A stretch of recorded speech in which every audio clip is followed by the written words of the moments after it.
여러분, 오늘은 시편 32편의 내용으로 함께 은혜를 나누고자 합니다. 우리는 보통 다윗 왕을 생각했을 때 믿음의 사람이라고 생각하고 골리앗을 쓰러뜨린 용감한 왕이라고 생각하고 하나님 마음에 합한 사람으로 기억합니다.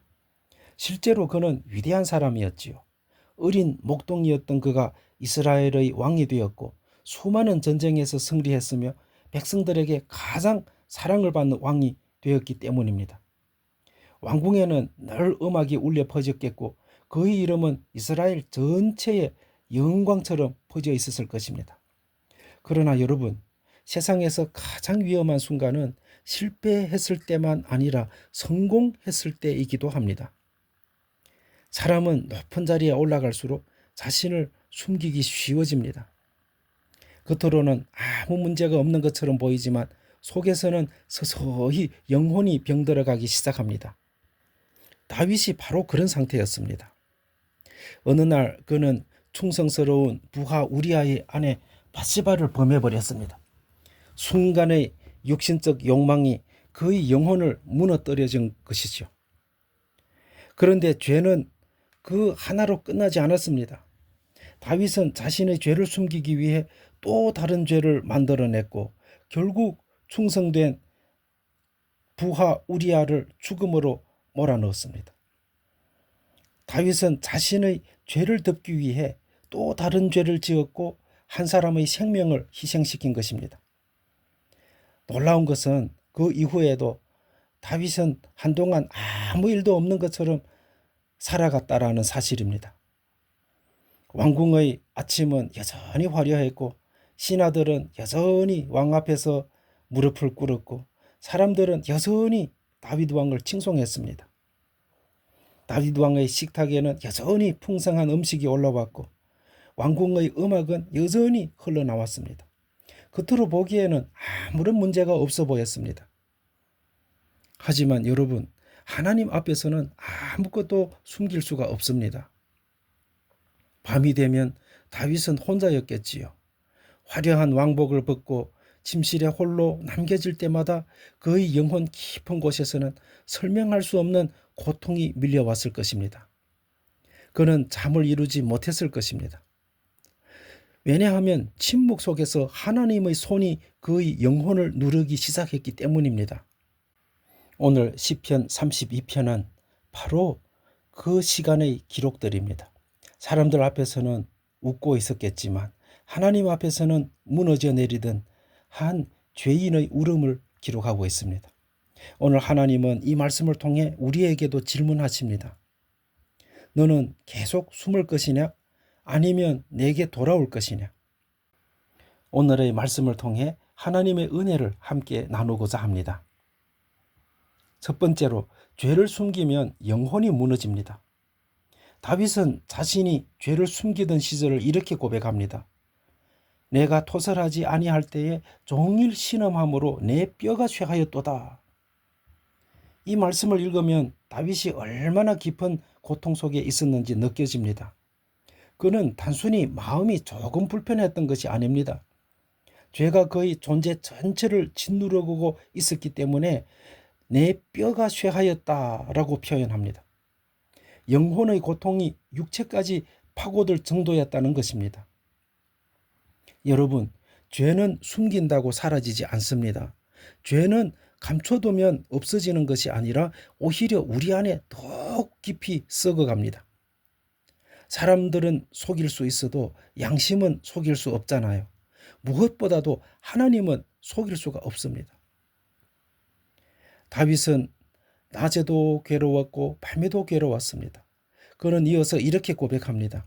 주의 손이 밤낮으로 나를 누르오니 내 진액이 빠져서 여름 가뭄에 마름같이 되었나이다. 얼마나 처절한 표현입니까? 여름 가뭄에 갈라진 땅처럼 그의 영혼이 바싹 메말라 버렸다는 것입니다. 생명의 기운이 빠져나가고 있었습니다. 왕궁 안에는 모든 것이 있었지만 정작 그의 마음 안에는 평안이 없었던 것입니다. 생각해 보십시오. 다윗은 왕이 되면 행복할 것 같았습니다. 원하는 것은 무엇이든지 가질 수 있었고 사람들의 존경도 받았습니다. 그러나 죄가 그에게 들어오자 그 모든 것이 아무 의미가 없어지게 되었습니다. 죄는 하나님과의 관계를 끊어버렸고 하나님과 단절된 영혼은 아무리 많은 것을 가져도 만족할 수가 없습니다. 오늘 우리도 다르지 않습니다. 겉으로는 괜찮은 척 살아가는 사람들이 있습니다. 교회에서 웃기도 하고 사람들 앞에서는 믿음이 있는 것처럼 합니다. 그러나 혼자 밤을 만나게 되면 마음 깊은 곳에는 설명할 수 없는 공허감이 밀려옵니다. 왜 그렇습니까? 영혼이 하나님으로부터 멀어졌기 때문입니다. 세상은 우리에게 더 많이 가지면 행복할 것이라고 말하고 있지요. 더 성공하면 만족할 것이라고 말합니다. 그러나 영혼의 갈증은 세상의 것으로 절대로 해결되지 않습니다. 돈으로도 해결되지 않고 사람들의 인정으로도 해결되지 않습니다. 죄의 가장 무서운 점은 우리의 영적 감각을 죽여버린다는 것입니다.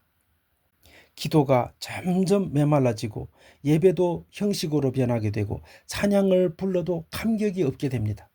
말씀을 들어도 눈물이 나오지도 않고 영혼이 점점 굳어가게 됩니다. 죄를 지을 때는 처음에는 죄가 달콤해 보이지요. 하지만 결국 죄는 사람을 하나님에게서 숨게 만들고 숨어버리는 영혼은 반드시 메마르게 된다는 것입니다. 두 번째로 하나님은 숨은 죄인을 끝까지 찾아오십니다. 놀라운 사실은 하나님께서 그런 다윗을 포기하지 않으셨다는 것입니다. 사람들은 겉모습만 보지만 하나님은 중심을 보시지요. 사람들은 다윗을 위대한 왕으로 바라보았지만 하나님은 죄의 무게 아래 신음하는 한 영혼을 보고 계셨습니다. 그래서 하나님은 나단 선지자를 다윗에게 보내셨습니다.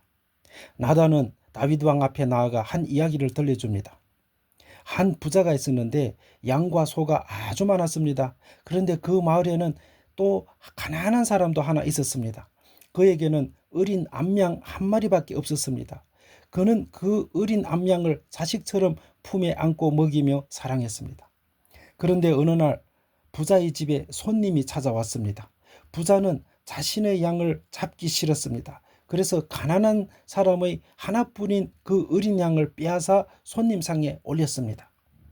이 이야기를 듣던 다윗은 분노했습니다. 정의로운 왕의 본능이 살아난 것이지요. 그는 벌떡 일어나 외쳤습니다. 그 사람은 마땅히 죽어야 한다. 그 순간 나단 선지자가 조용하지만 무거운 음성으로 말합니다. 당신이 바로 그 사람입니다. 그 한마디가 다윗의 영혼을 무너뜨렸습니다.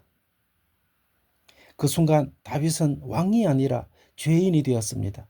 왕의 권위도 왕관도 체면도 아무 의미가 없어졌습니다.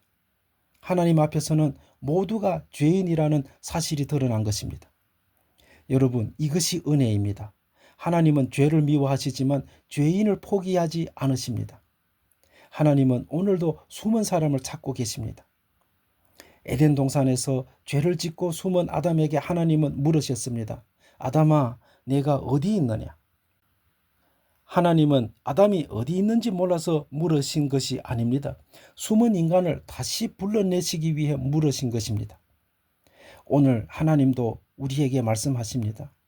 얘야, 왜 너 혼자 무너지고 있느냐?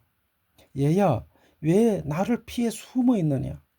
얘야, 왜 내게로 돌아오지 않느냐? 하나님은 우리를 정죄하려고 찾으시는 것이 아닙니다. 우리를 회복시키기 위해 찾아오십니다. 그래서 때로는 말씀으로 우리를 찌르시고, 때로는 우리의 양심을 흔드시고, 때로는 우리의 눈물과 고난을 통해 우리를 부르십니다. 왜 그렇습니까? 우리를 사랑하시기 때문입니다. 하나님 앞으로 다 돌아와서 하나님께 감사하고 찬양하고 기도하고 예배하는 삶을 사는 우리 도안교회 모든 형제들이 되시기를 진심으로 주님의 이름으로 축원을 드립니다. 셋째로, 자복할 때 은혜가 시작됩니다. 마침내 다윗은 더 이상 숨을 수가 없었습니다. 그리고 이렇게 고백합니다. 내가 이르기를 내 허물을 여호와께 자복하리라. 여기서 중요한 것은 다윗이 변명하지 않았다는 것입니다. 핑계들을 대지 않고 상황이 어찌어찌해서 이랬습니다 라고 말하지 않았습니다. 그는 있는 모습 그대로 하나님 앞에 나아갔습니다. 하나님, 제가 죄인입니다. 이렇게 고백하는 순간 놀라운 일이 일어났습니다. 곧 주께서 내 죄악을 사하셨나이다. 얼마나 놀라운 은혜입니까? 하나님은 다윗에게 조건을 걸지 않으셨어요. 몇 년 동안 벌을 받아라 라고 하지 않았습니다. 죄를 자복하는 그 순간 모든 용서가 임했습니다. 이것이 바로 복음입니다. 우리는 죄 때문에 하나님을 떠났지만 예수님은 우리를 살리기 위해 십자가로 가셨잖아요. 다윗은 죄 없는 우리아를 죽였지만 예수님은 죄인인 우리를 위해 스스로 죽으셨습니다. 십자가는 숨은 죄인을 향해 열려있는 하나님의 따뜻한 품입니다. 우리가 하나님 앞에 정직하게 나아갈 때 주님은 우리의 모든 죄를 덮어주십니다. 예수 그리스도의 보혈로 다 씻어주십니다. 다시는 우리의 죄를 기억하지 않겠다고 말씀하십니다. 그래서 다윗은 울음으로 끝나지 않았습니다. 다시 하나님을 찬송하기 시작했습니다. 허물의 사함을 받고 자기 죄의 가리움을 받은 자는 복이 있도다 라고 말합니다. 세상은 성공한 사람이 복이 있다고 말하지요. 그러나 다윗은 하나님께로부터 죄를 용서받은 사람이 가장 복된 사람이라고 말합니다. 왜 그렇습니까? 죄 사함이 있어야 우리의 영혼에 참 평안이 오기 때문입니다. 여러분, 혹시 지금 하나님 앞에서 숨고 있지는 않은지요? 사람들 앞에서는 괜찮은 척하지만 하나님과 단둘이 있는 시간에는 영혼이 메말라서 신음하고 있지는 않습니까?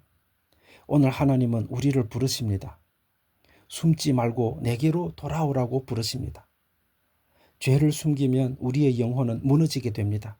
그러나 그 죄를 자복하면 새로운 은혜가 시작됩니다. 숨으면 우리의 신음이 더욱 깊어지게 되지만 하나님께로 돌아오면 찬송이 시작됩니다. 이제 더 이상 어두운 동굴 속에 숨어있지 말기를 바랍니다. 십자가 앞으로 나와서 상한 모습 그대로 주님께로 나아오는 저와 여러분이 됩시다. 하나님은 완벽한 사람을 찾는 것이 아니라 돌아오는 사람을 기다리십니다. 오늘 다윗처럼 자기의 있는 모습 그대로 하나님께로 돌아와 용서받은 자의 기쁨과 회복을 누리는 우리 도안교회 모든 형제자매들이 되시기를 주님의 이름으로 축원합니다. 기도하겠습니다. 사랑의 하나님 아버지, 우리가 너무 오래 숨으며 살아왔습니다. 사람들 앞에서는 괜찮은 척 했지만 우리의 영혼은 메말라 있었습니다. 오늘 다윗처럼 정직하게 주님 앞에 나아가게 하옵소서. 숨겨진 죄를 고백하게 하시고 십자가의 보혈로 깨끗하게 씻어 주옵소서. 우리 안에 잃어버렸던 구원의 기쁨을 회복시켜 주시고 기도의 눈물과 예배의 감격을 다시 허락하여 주옵소서. 우리 교회가 은혜 받은 죄인들의 공동체가 되게 하시고 상한 영혼들이 찾아와 회복되는 교회가 되게 하옵소서. 우리를 끝까지 찾아오시는 예수 그리스도의 이름으로 기도드립니다. 아멘.